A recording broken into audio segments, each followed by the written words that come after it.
मैं निवेदन करूंगा किसान जवान की आवाज हनुमान बेनीवाल जी से कि सभा को संबोधित करें। आदरणीय हनुमान बेनीवाल जी, समय की कमी को देखते हुए एक बार जोरदार तालियों से स्वागत नेताजी। सुरसुरा के अंदर पिछटो बोले तेजाजी महाराज की, रामसा पीर की। सुरसुरा के अंदर जिस तरह पूरे देश के अंदर वीर तेजाजी के मेले आज भर रहे हैं और सुरसुरा का जहां से शुरुआत होती है, जिस इलाके में तेजाजी महाराज ने बलिदान दिया, वो ये वीर भूमि है। मैं वीर भूमि को नमन करता हूं। और अब की बार मेरी इच्छा थी कि मैं एक बार पहले सुरसुरा, खरनाल और 5 जगह जाके आया था। इस बार भी सुरसुरा में आप लोगों के दर्शन करूं। वीर तेजा हमारी जो समिति है, प्रादेशिक वीर तेजा जाट विश्राम स्त्री सुरसुरा में समिति का अध्यक्ष और जाट समाज के मौजूद बुजुर्गों, सम्मानित मंच, नौजवान साथियों, मेरे छोटे भाइयों, माताओं, बहनों, आज जो जोश और जज्बा आपके अंदर देख रहा हूं, ये तो तय है कि 28 में बड़े बदलाव के संकेत आज के दिन हो गए राजस्थान के अंदर। भाइयों, सब जगह मैं जा नहीं सकता, समय कम है, 6 प्रोग्राम दिए और अपने लोगों के बीच में से जल्दी निकलना बड़ा टेढ़ा काम है। और ये आप मेरे से प्यार करते हो, मैं आपको विश्वास दिलाता हूं कि दोबारा आपके इलाके में फिर आएंगे। अब की बार खूब सारी बातें भी करेंगे, काम करेंगे। अभी एसआई भर्ती और जो आरपीएससी पुनर्गठन की लड़ाई आप लोगों ने लड़ी, वो जीत सिर्फ और सिर्फ राष्ट्रीय लोकतांत्रिक पार्टी और राजस्थान के नौजवानों की, तेजा भक्तों की जीत। हमें इस देश के अंदर सेना का सम्मान लौटाना है, अग्निवीर को समाप्त कराना है, किसान की एमएसपी खरीद गारंटी कानून बनाना है, टोल मुक्त कराना है, किसान का कर्जा माफ कराना है, सशक्त लोकायुक्त और मेरे छोटे भाइयों को सम्मान मिले, किसी अबला बहन बेटी की चीख पुकार और राजस्थान में नौजवान किसान आत्महत्या नहीं करे। इन्हीं मुद्दों को लेकर हम राजस्थान में आगे बढ़ रहे हैं। जब भी किसान कौम को आवश्यकता पड़ी, लोग तो कोई कहता मैं कांग्रेस का हूं, कोई कहता बीजेपी का हूं, कोई कहता मेरा कैरियर खत्म हो जाएगा, कोई कहता अगर मैंने अपने आप को जाट कह दिया मैं तो बर्बाद हो जाऊंगा, मेरे वोट टूट जाएंगे। भाइयों, जब भी देश में आपके भाई की जरूरत पड़ी, चाहे हरियाणा की पहलवान बेटियां थी या किसान बिल या दूसरे मामले, इस राजस्थान के हार्डकोर अपराधी जो किसान के बेटों के सीने पे गोलियां मारते थे, अगर उन अपराधियों को उनके अंजाम तक पहुंचाया, हनुमान बेनीवाल उन अपराधियों को अंजाम तक पहुंचाया।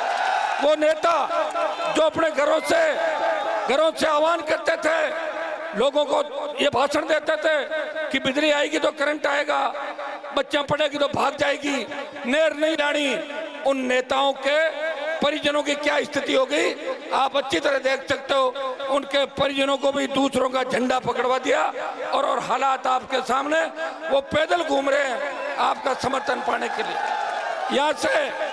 यहाँ से आपको फिर ललकार हुंकार भरनी है। पिछली बार भी आपने और उससे पिछली बार भी आपने रूपनगढ़ की धरती से, तेजाजी के भक्तों ने सुरसुरा की धरती से मुझे आशीर्वाद दिया। इस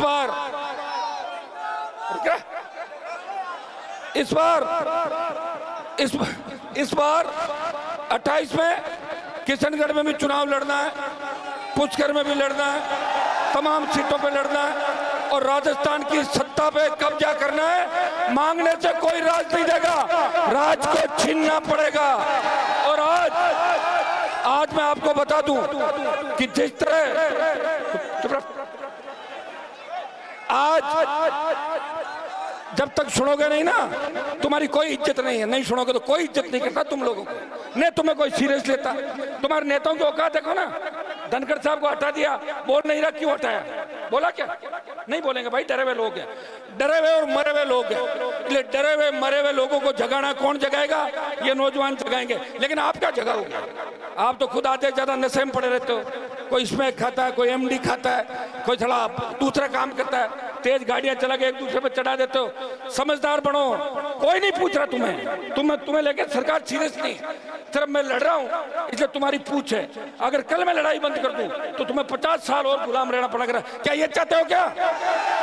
तो चुपचाप सुनो मेरी बातें, बकवास मत करो बीच में। शर्म आती नहीं तुम लोगों को? है क्या वजह? कोई नारों से कोई सरकार बदली है क्या? वोट डालना सीखो, इंतजार करना सीखो और अपने नेताओं का सम्मान करना सीखो। जिस तरह घूम रहे हो, धक्के मार रहे हो, क्या कभी नेता नहीं देखा क्या? ये हेलीकॉप्टर नहीं देखा तुमने? नहीं देखा ना? हाँ तो बोलो देखा है। पहले भी लाया था और लाऊंगा, चाहे उधार लेके जमीनें बेचनी पड़ जाए, तुम्हारा सम्मान बढ़ाऊंगा। लेकिन तुम अपने आप को काबिल बनाओ कि सम्मान के काबिल हो। जिनके लड़ता हूँ वही मर जाता है, जिसको लाता हूँ वो बिक जाता है, जिसको मनाता हूँ नेता वो बिक जाता है, वो भाग जाता है, वो जाता है और कांग्रेस बीजेपी में जाके उनके पैर छूते जाके। तो भाई ये व्यवस्था है और हमें 22% आबादी को राजस्थान में बताना है कि शेड्यूल कास्ट के भाइयों को साथ लेके हम राजस्थान की सत्ता पे कब्जा करेंगे। और इसमें सबसे बड़ी भूमिका राजस्थान के नौजवान की होगी, किसान के बेटों की होगी। हा हु हल्ले से कुछ नहीं होता, हल्ला बहुत लोग करते हैं।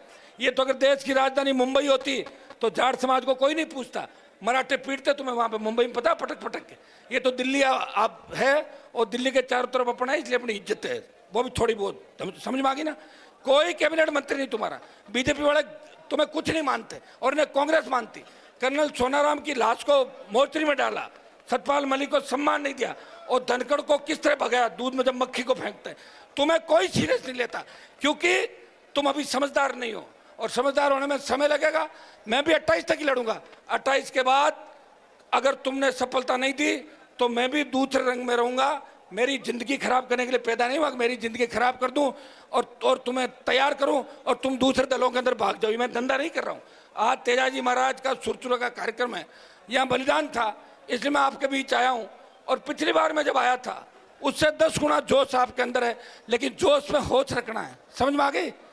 होश इतना रखना है कि जैसे मैं निकलूं साइडों में हो जाओ, अंदर पढ़ते हो लग जाएगी और ऐसा लगता है कि मैं सबसे मिल नहीं पा रहा हूँ, मेरी खुद की यूँ लगता है मुझे क्या हो गया इन बच्चों के, क्यों ऐसे टूट रहे हो? क्या देखा नहीं क्या मुझे? हमेशा बीच में तो रहता हूँ आपके। तुम तो ऐसे भागते हो जैसे कोई फिल्म में हीरोइन आ गई उसको पकड़ लें, ऐसे भागते हो। चलो मैं तो तुम्हारा भाई हूँ, तुम्हारे बीच ही रहता हूँ, इस तरह मत करो। उसको आराम की भी जरूरत है, वो परेशान भी रहता है, एक अकेला लड़ रहा है इस देश के अंदर। उसे ताकत दो, मजबूती दो। पंचायत चुनाव लड़ने हैं कि नहीं लड़ने हैं? कोई दम है क्या? सीटें जीतोगे, फूस करोगे? अभी तो फूस ही करता है मुझे, इसलिए बात कर लेंगे। तेजा समितिकर हमारे सारे जो समाज के लोग हैं इनका हृदय से आभार। मेरे 3 प्रोग्राम हो रहे, इसलिए इजाजत चाहूंगा। बोले तेजाजी महाराज की धन्यवाद। हेलो